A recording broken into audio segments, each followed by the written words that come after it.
By 1945, the Nazis were on the run. The Allies were flying high and about to roll over Germany's flat western borders. But in the deep southern heartland of Hitler's Reich loomed the threat of the unknown. Fears grew of a last-ditch Nazi fightback in the Alps. In terms of a defense, it was an ideal place to defend yourself. This was high mountains, very difficult terrain. How could you wage a war with tanks there? Almost not possible. Very low experience from the Allied side to wage a war in this mountain region. A lot of experience from the German side, a lot of elite troops there. They knew there were a lot of SS troops in Austria, so uncertainty.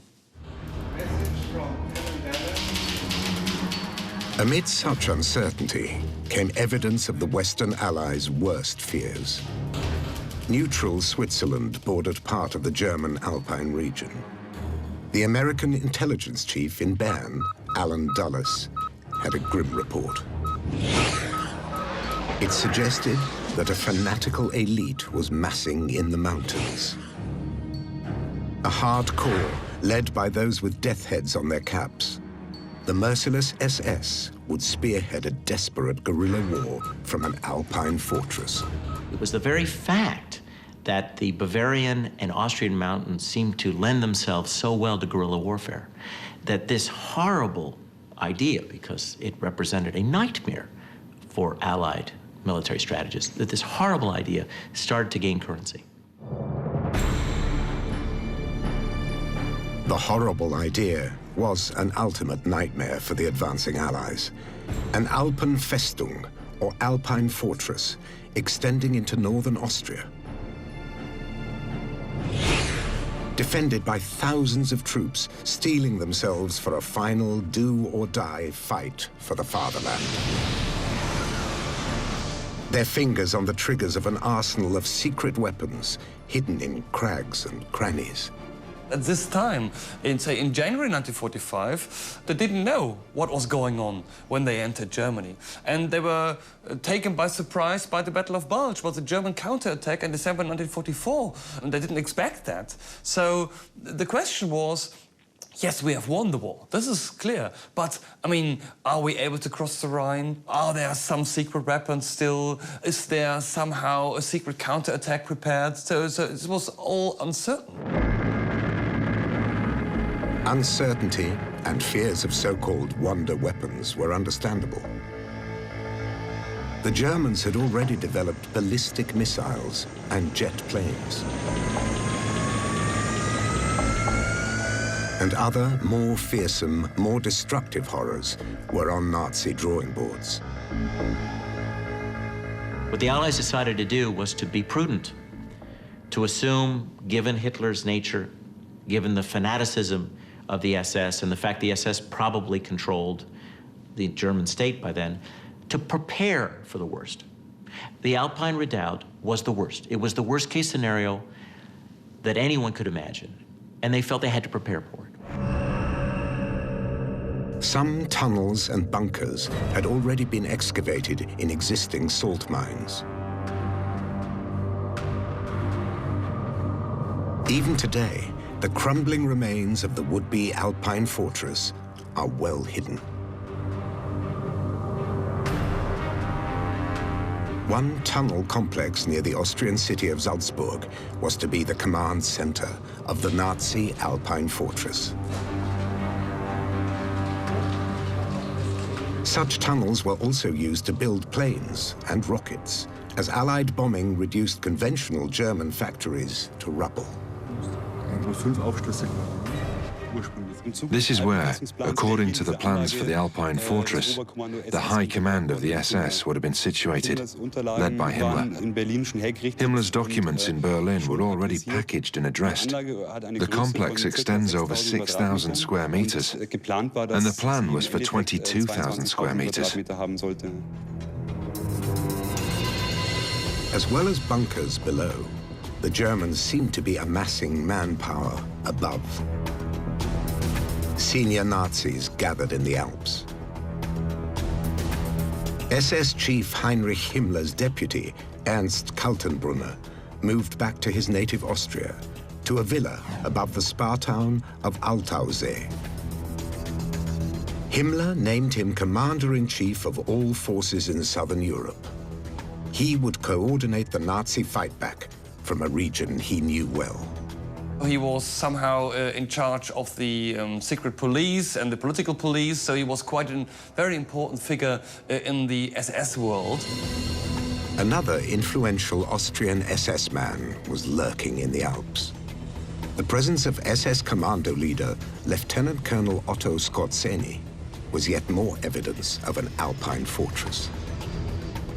Otto Skorzeny was Austrian by birth and was a weird figure with almost no military training, but he was very clever to establish himself in the SS world. At this time of the war, in April 1945, he was in command of what we call the Special Forces, the SS Special Forces, the command units. And he was able to withdraw two of his command units from the Eastern Front to Austria.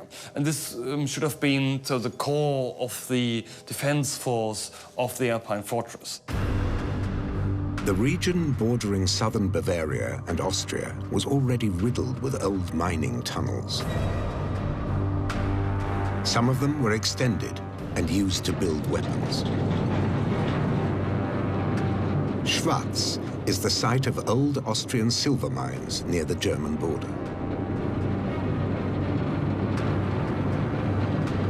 One shaft runs deep into the mountain and a haunting Nazi ruin.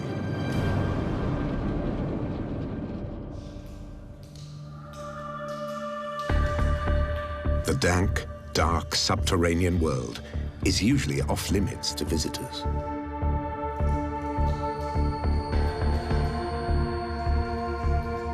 2 kilometers inside the mountain, a broken steel and concrete shell of an underground aircraft factory is slowly rotting away. Bits of rusting metal lie scattered across the stony floors. The corroded remains of aircraft parts, abandoned before workers had the chance to put them together.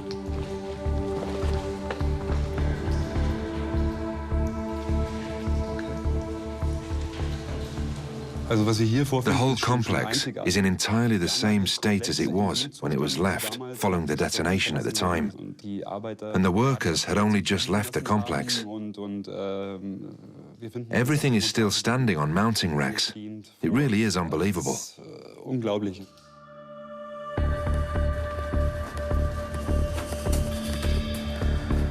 Deep underground, far from the threat of Allied aerial bombing, the old mining tunnels were ideal places to build weapons.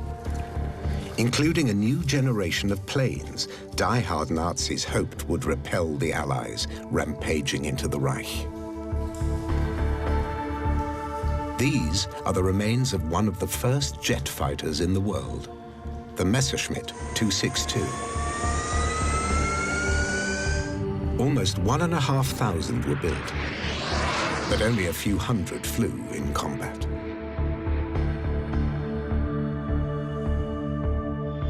The Germans had also developed a jet-powered bomber. Hermann Goering, the head of the Luftwaffe, had dictated a requirement to the aircraft industry that he wanted this 1,000-kilometer aircraft, 1,000-kilometer range that could fly at 1,000 kilometers an hour and carry 1,000 kilograms of bombs. And at the time, it was a huge, very, very challenging requirement for any manufacturer to meet. German engineers overcame another great challenge and had developed the world's first long-range ballistic missile, the V2. SS chief Heinrich Himmler was one of many top Nazis who had visited the V2 testing facility at Peenemünde. More than 1,000 V2s were fired at Britain. They were the pinnacle of rocket technology at the time, flying some 80 kilometers above the Earth. V2s sparked fear and devastation. They are estimated to have killed almost 3,000 people. Launched from mobile ramps, V2s were another potential threat from an Alpine fortress.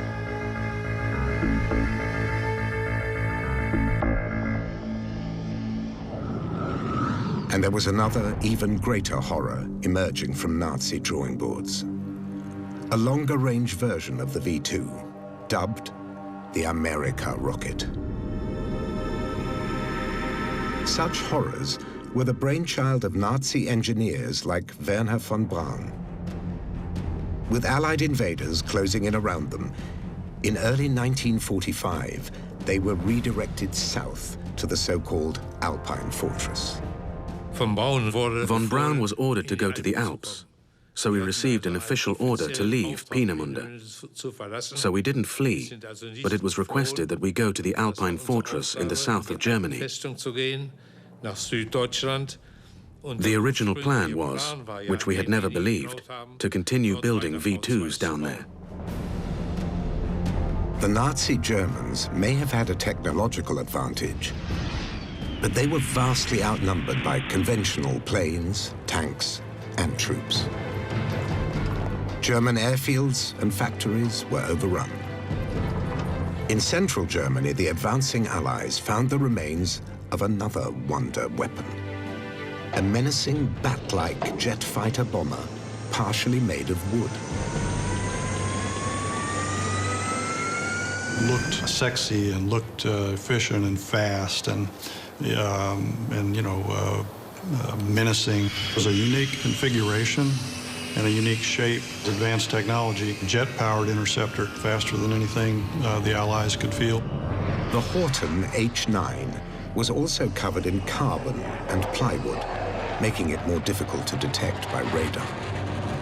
It was perhaps the world's first stealth-type aircraft. The Horten brothers hoped their plane would eventually carry a 1-ton bomb.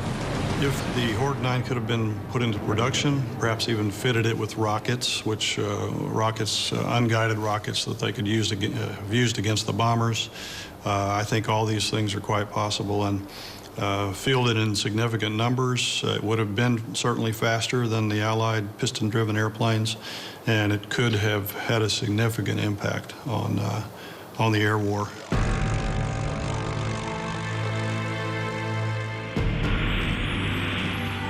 Conventional planes were still winning the war for the Allies, but the possibility of a German counterstrike from the Alps forced a change in tactics. Potential threats like Hitler's rocket engineers had to be stopped from reaching the mountains in the south. General Eisenhower, because of his fear of a final Nazi campaign in the mountains of southern Bavaria and Austria, decides to cut Germany in half to prevent troops, Wehrmacht and SS troops from the northern part of Germany to go south to Bavaria and Austria. Eisenhower changed the direction of his main thrust and directed a spearhead south towards the Alps. He doesn't want to see them filling the mountains with materiel, ammunition, more troops. So Allied strategy is directly affected. How long would it take to defeat 300,000 Nazis armed to the teeth in the mountains? No one knew. The rocket engineers from the Baltic coast evaded the Allied advance and made it to the Alps. They were a vital asset to be protected in the barracks of the Gebirgsjäger, or mountain troops.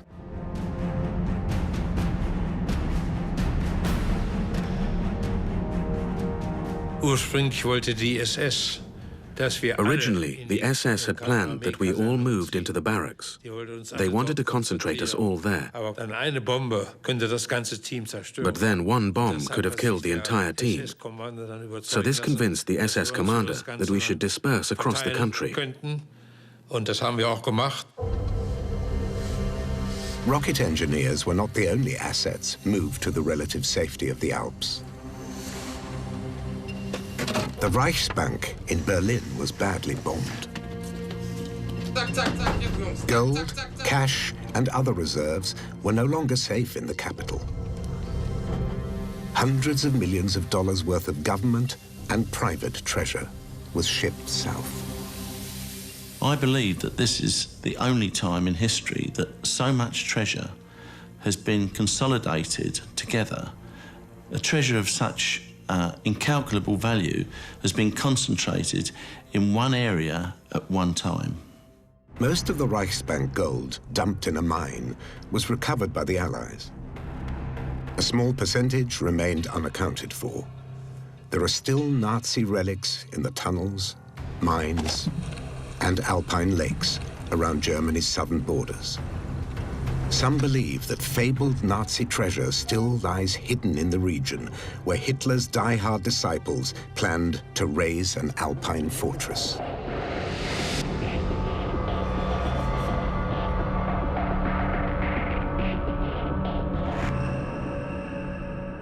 Some tantalizing tales of Nazi treasure are based on supposed eyewitness accounts in the last days of the war.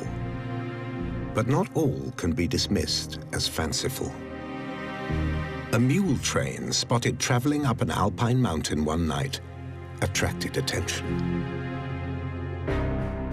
So some locals, who had relatively little to do with the confusion of the war, realized something was going on, including my mother. She was a young girl then, and after doing the chores in the stables one evening, she saw a column of mules making its way up the mountain path. One special thing she always mentioned was that there was a white mule among them. Eva Sturm's mother saw what was supposed to be a secret transport of hundreds of gold bars worth millions of dollars. It didn't stay a secret for long. This gold was also eventually recovered by American troops after rumors spread about the mysterious mule train in the night.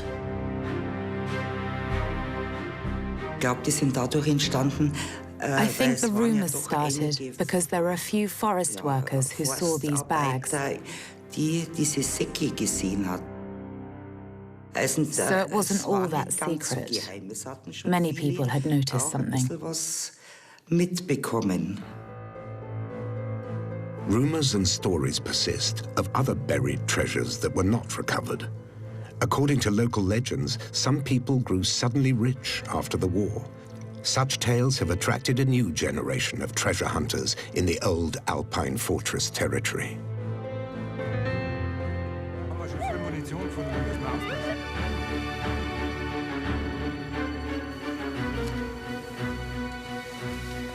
Oh, yeah. Oh, there's something here. We're at the end of our expertise here. We need someone to help us. A bomb disposal team confirmed that they were right to be cautious. Jürgen and fellow treasure hunters found a cache of live rifle grenades.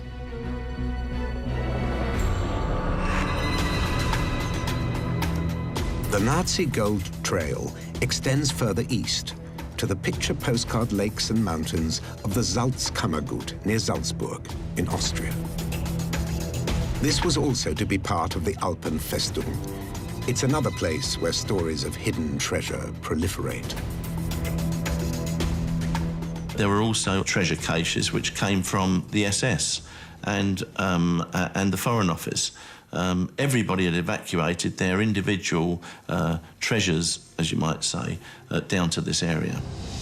As well as gold, priceless artworks taken from private collectors, churches, and museums were sent south. Hitler had intended to display art acquired by his agents in a special museum in his Austrian birth town of Linz. But as defeat loomed, the treasures were sent to salt mines for safekeeping. But not all treasures required the protective, rarefied atmosphere of a mine. The stunning lakes that are part of a UNESCO World Heritage Site have an added allure as fabled dumping grounds for Nazi gold. The Salzkammergut has been dubbed the Devil's Dustbin. Nazi relics have been recovered from the Grand Lakes, like this sign that proclaims Nazis enjoy visiting here. It probably adorned one of the many local inns, until such advertising suddenly became unfashionable in 1945. One of the many alluring stories surrounds the deep, remote lake Toplitzsee.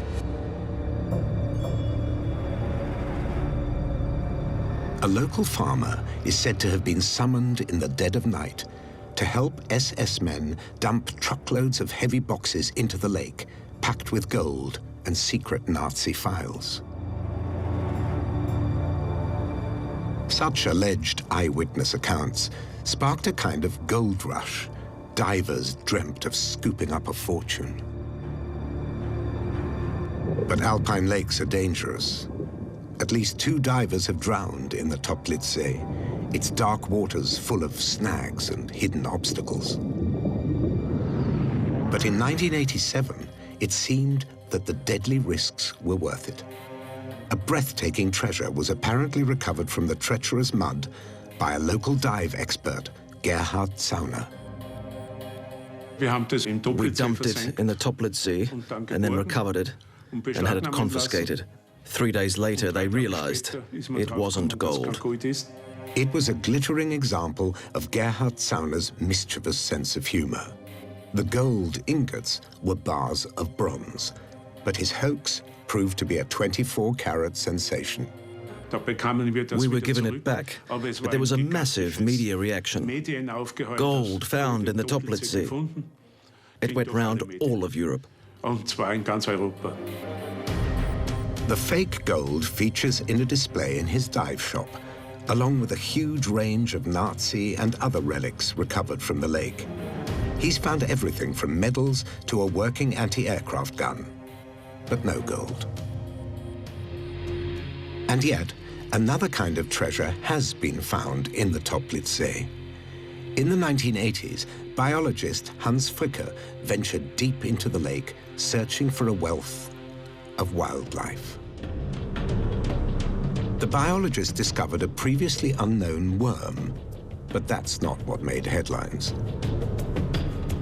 The lake yielded an intriguing wartime secret: bundles of British pound notes, perfectly preserved in the oxygen-deprived mud and water at the bottom. It was the second time that British banknotes were found in the Toplitzsee. I knew that the Austrians had apparently cleared out the lake as part of the recovery of a German diver in 1963. So I was amazed that we still found these huge amounts of money down there. Perhaps that's what was in the boxes a local farmer claimed to have seen when he allegedly helped the SS dump them in the lake.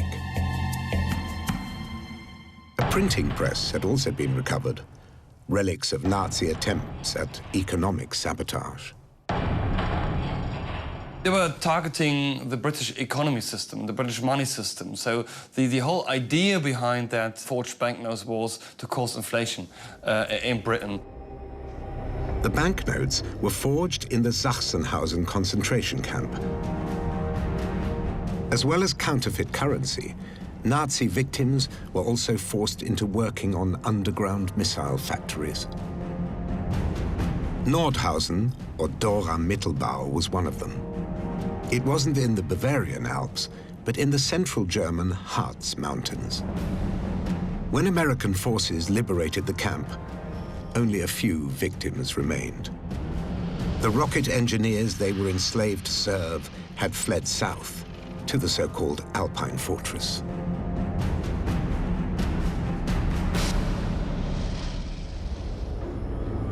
In the Alpine underworld, like this tunnel near Salzburg, the Nazis continued to work their victims to death. A memorial stone and graffiti, testament to the horrors that were once inflicted in the tunnels, usually locked up and largely forgotten.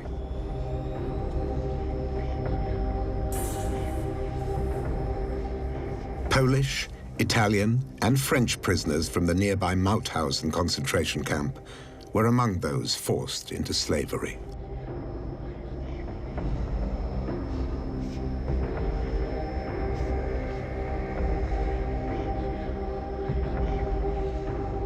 Few survived, and fewer still lived to bear witness to the human cost of the Nazi Alpine fortress fantasy.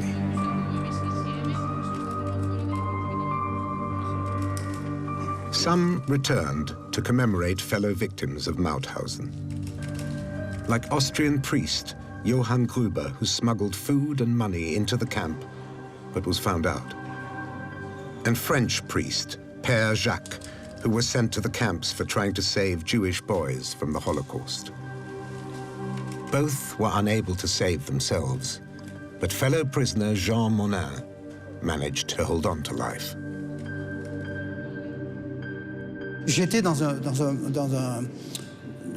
I was already in the barracks for the dying. I thought it was all over for me.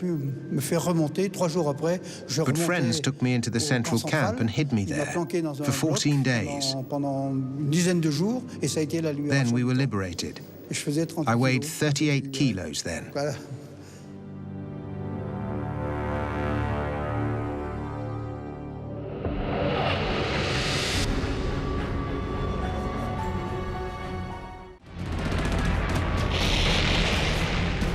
Mauthausen was one of many horrors that the Western Allies and Russians would uncover as they advanced into what was left of Hitler's Reich. The regime responsible for the murder of millions was in ruins. Wary that they could face a final fanatical fight in a Nazi Alpine fortress, the Allies had cut escape routes to the south and stormed into Bavaria itself. The American 7th Army advanced into the traditional Nazi heartland and marched into Nuremberg. Once an imposing staging ground for Hitler's elaborate rallies, the medieval city was bombed to ruins, as was much of Munich. The city that bred the Nazi movement bore telling graffiti. Concentration camps Felden, Buchenwald, I'm ashamed to be German. But few had dared to speak out when Hitler was in power, and millions paid the price. Dachau was the first concentration camp established under Nazi rule. The survivors were liberated. The oppressors became the oppressed, hunted down and forced to answer for their crimes. Others, like Adolf Eichmann, who played a key role in planning the mass murders of the Holocaust, retreated into Austria. Before he died, a fellow Nazi who worked with SS deputy Ernst Kaltenbrunner recalled a lakeside stroll with Adolf Eichmann. He complained to me that Kaltenbrunner hadn't received him and had presented him with a roll of sovereigns, English gold coins, through an adjutant. Eichmann said, "I don't give a damn about that. I have my own. I want orders on how to proceed." He was one of the few who really believed in the Alpine fortress. The Allies cautiously closed in around what they thought could be the dreaded Alpenfestung, or Alpine fortress. South of Austria, the German garrison in Italy surrendered. Time was running out for senior Nazis hoping to make a last stand or desperate escape. The Allies continued their advance around the mountains where fanatical German forces might fight a final battle. But for important Nazis like Adolf Eichmann, there was no Alpenfestung in which to hide. He was captured, but later escaped. Others, like Himmler's deputy, Ernst Kaltenbrunner, used the threat of an Alpine fortress as a bargaining chip. Ernst Kaltenbrunner realized, well, the war is over, and how can I rescue myself? But then he said, well, there is an Alpine fortress, and there is a danger of a last battle. And he knew that the Americans, the British, were keen to end the war as soon as possible. So he must build up the danger of a last battle and then to offer something to say, well, we can avoid that. We can avoid that. And if you're going to rescue me and if I'm safe, then I will do everything possible to avoid that last battle. Kaltenbrunner was one of many Nazi war criminals who thought they could negotiate and get away with murder. Karl Wolff had participated in the deportation of the Jews of Italy to Auschwitz. He had to sell something to save himself. And so what he offered was the key to unlocking the Alpine fortress. Once they got into the Alps, the Allies realized there was no fortress, no fanatics wielding wonder weapons in a last-ditch fight. The problem is, if you want to have a fortress, you must build a fortress. You must have time to build fortifications, barbed wire trenches, bunkers, shelters, whatever. It was far too late. So even if we asked the question, what happens if, there was absolutely no chance for them to have more than just a last battle of 1 or 2 days. For some senior Nazis, the Alpine fortress was a ruse that bought them time to escape justice. A group of SS men who should have gotten to know the hangman retired and lived out their days. That was the basic effect of the negotiation. These SS men who offered something they couldn't give managed to escape justice. Other prominent Germans were also keen to talk to the Western Allies. Rocket engineers like Werner von Braun developed the V-2 missiles that killed many thousands of innocent civilians. Yet they were given new lives in the United States to continue their work. I don't think it was a big problem for him. It certainly wasn't a big problem for me. I could see the advantages that we could continue working on rockets here under relatively good conditions, while there was pretty much nothing happening in Germany for many years.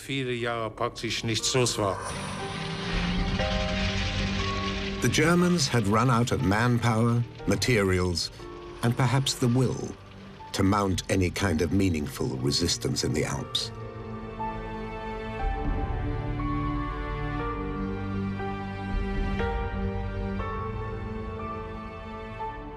The Wehrmacht and the Waffen-SS was beaten by April 1945. There was almost nothing left.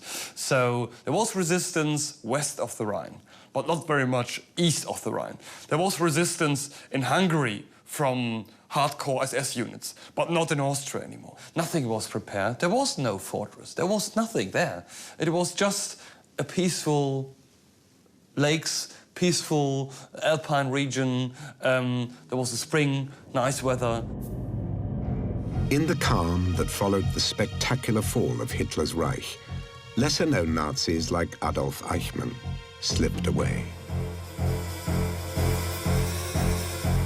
But there was no escape for the larger-than-life figure of Luftwaffe chief Hermann Göring, who also fled south.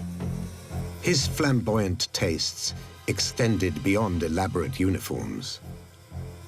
The Reichsmarschall was an avid art collector. But the art treasures of senior Nazis like Göring and Albert Speer came from dubious sources. Ironically, some Nazi art ended up hidden in Austria, where it had originated, taken from Jewish owners after the Nazi annexation in 1938. They set up an organized system of expropriation called Aryanization, by which they registered the property, the assets of Jews in Austria, and then systematically stripped them of their wealth. Now, the art collections were part of that asset stripping process, and German art dealers moved in and removed systematically, metaphorically speaking, at gunpoint, the art collections of Jewish art dealers and art collectors. Thousands of artworks destined for Hitler's Führermuseum were recovered from an Austrian salt mine. Himmler's deputy, Ernst Kaltenbrunner, was also extracted from his Alpine hideout. He was tried for war crimes and hanged in October 1946. According to some accounts, a large quantity of gold was found hidden in his Alpine villa. SS commando leader Otto Skorzeny was also captured. He's also said to have had a hoard of Nazi gold.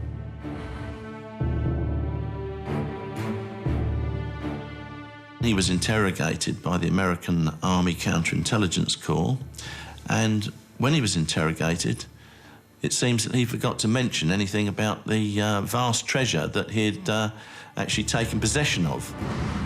The SS Major is the subject of many intriguing tales. One says he was sent to France in search of the Holy Grail. Despite admitting that he and his men fought in American uniforms, he was spared, and some say extremely rich. Skorzeny received a treasure from Josef Spassel, a senior SS administrator. He had orders to get in touch with Skorzeny, and of course he handed over a tremendous amount of treasure to Skorzeny, which has disappeared. It's yet another alluring story of hidden Nazi loot that inspires treasure hunters to this day. Skorzeny and his troops were once camped near the Austrian lake of Erdensee. Evidence of their presence was found in the mud. I marked all the underground springs here for the hydrographic office. This lake is like a gigantic bog, and during this work, I found a ring. The SS Ring of Honor seemed to have been flung into the lake as the Allies approached. Perhaps it wasn't the only thing dropped into the Erdensee. Another tale has emerged of mysterious goods dumped into the water. There was a forester who told us there was an Alpine hut here, and a high-ranking SS officer had come to get the key. And then they went down and took stuff out of the hut to the middle of the lake. And then they dumped it there. And we didn't find anything because there is so much mud there. It's really difficult to find anything. The Erdensee is relatively flat, carpeted in a thick layer of mud that would swallow a heavy object, like a box full of gold.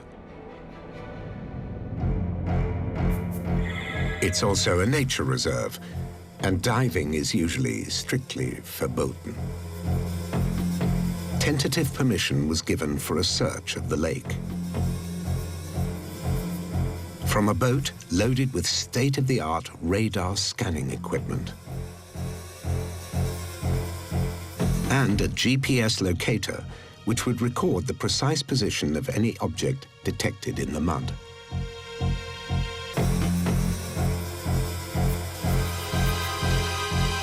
A radar map of the lake floor revealed a box-like shape in the mud. Was this Otto Skorzeny's gold? Austrian forestry officials were unimpressed and forbade any diving. At least one historian is also highly skeptical. This is all a myth, and this is all driven by this perception of Indiana Jones. This is a good story for a Hollywood film, definitely, but has nothing at all to do with history. We know that they sometimes try to hide the gold, but this was recovered quite quickly. But legends like that of Skorzeny's loot won't die.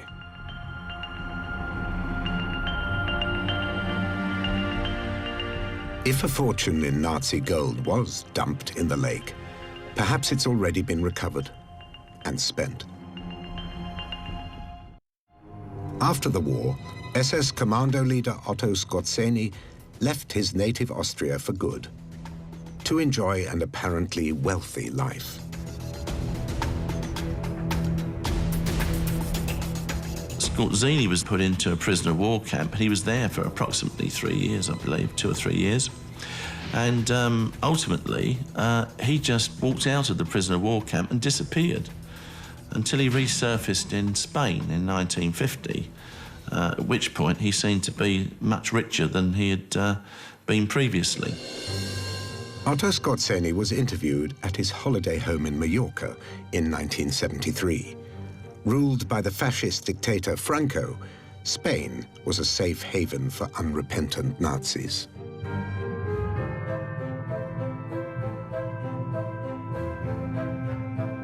It is every soldier's duty to lengthen the war, to hold out as long as he has the order to do so. Whether that is sensible is for posterity to decide. I don't think we have quite reached that point yet. Personally, I don't regret it. Would you do the same things again today? I can tell you that I would do the same things again in exactly the same way today. 2 years later, the smoker died of lung cancer, farewelled by fellow Nazis unashamedly proffering the Hitler salute. Skorzeny took any secrets of Nazi gold to the grave. This is again part of the secret story and the true Nazis living in Madrid and being millionaires because of the Nazi gold. No, it's very unlikely. It's definitely not possible that he had 2 tons of gold with him in his suitcase and then flying to Madrid.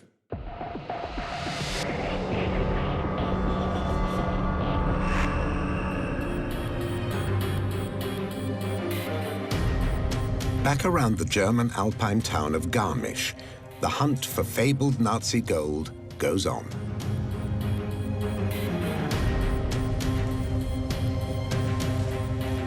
It was here in June 1945 that American troops recovered more than 700 bars of pure, refined bullion.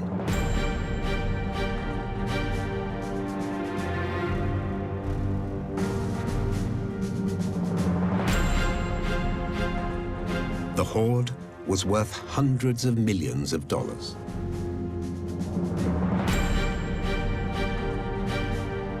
All that's left is a hole in the forest floor. Yet treasure hunters still dream of finding a mother lode, similar to that unearthed by victorious Allied troops.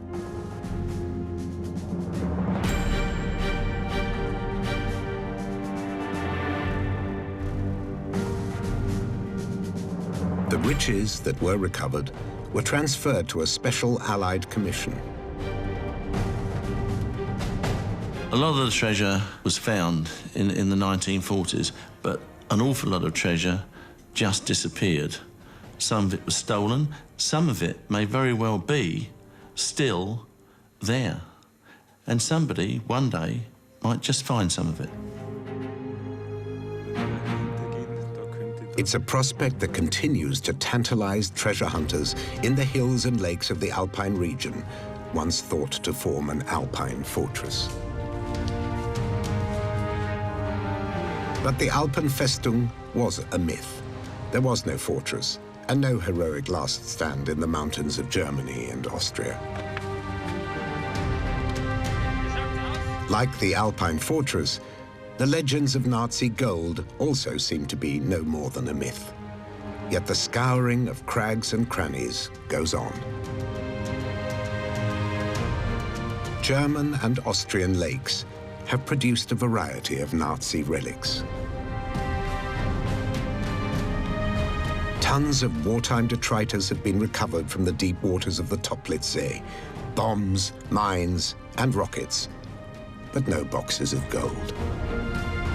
You don't put a gold treasure into a deep lake because it's just impossible to recover that thing. So it's very unlikely, very, very unlikely that in some deep Austrian lakes they're still waiting something for us.